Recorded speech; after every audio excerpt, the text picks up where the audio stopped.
గుంటూరు శివారులోని నల్లపాడు చెరువును ఆక్రమణదారుల నుంచి కాపాడి అభివృద్ధి చేయనున్నట్లు కేంద్ర మంత్రి పెమ్మసాని చంద్రశేఖర్ తెలిపారు. ప్రత్తిపాడు ఎమ్మెల్యే బూల రామాంజనేయులతో కలిసి చెరువును పరిశీలించారు.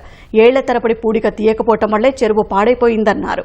పూడికలు తీయించేందుకు 10 నుంచి 12 కోట్ల వరకు ప్రభుత్వం నిధులు సమకూరుస్తుందని చెప్పారు.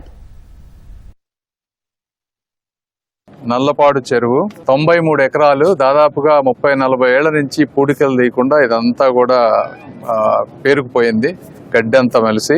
తర్వాత ఇక్కడ కొన్ని డ్రైనేజ్ కొత్తగా పెట్టినటువంటి లేఅవుట్స్, డ్రైనేజ్ ఇష్యూ కొన్ని ఉన్నాయి.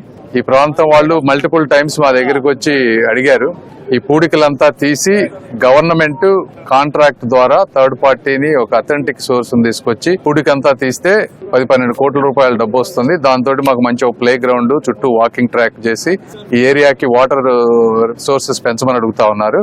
డెఫినెట్ గా అంతా చూసాం ఈ రోజు. తప్పనిసరిగా ఇది నెక్స్ట్ టేకప్ చేసి చేస్తాం. దీని గురించి రాజ్యలక్ష్మి గారు, వాళ్ళ పిల్లలు, వీళ్ళు యాక్చువల్ గా ఇండిపెండెంట్ గా కార్పొరేటర్ గా గెలిచారు. వీళ్ళు గెలిచినప్పుడు ఇది చేస్తానని చెప్పి ప్రామిస్ చేశారు. వీళ్ళందరూ మా ఆఫీస్కి వచ్చి మాకేం వద్దు, అది ఒక్కటి చేసి పెట్టమని అడుగుతున్నారు. కుర్రాళ్ళు కూడా చాలా ఇదిగా ఉన్నారు, నిజాయితీగా. డెఫినెట్ గా ఇది చేసి ఈ ప్రాంతంలో వీరికి, అదేవిధంగా ఎమ్మెల్యే గారికి, అందరికీ కూడా మంచి పేరు తీసుకొచ్చే విధంగా చేసుకొస్తారు.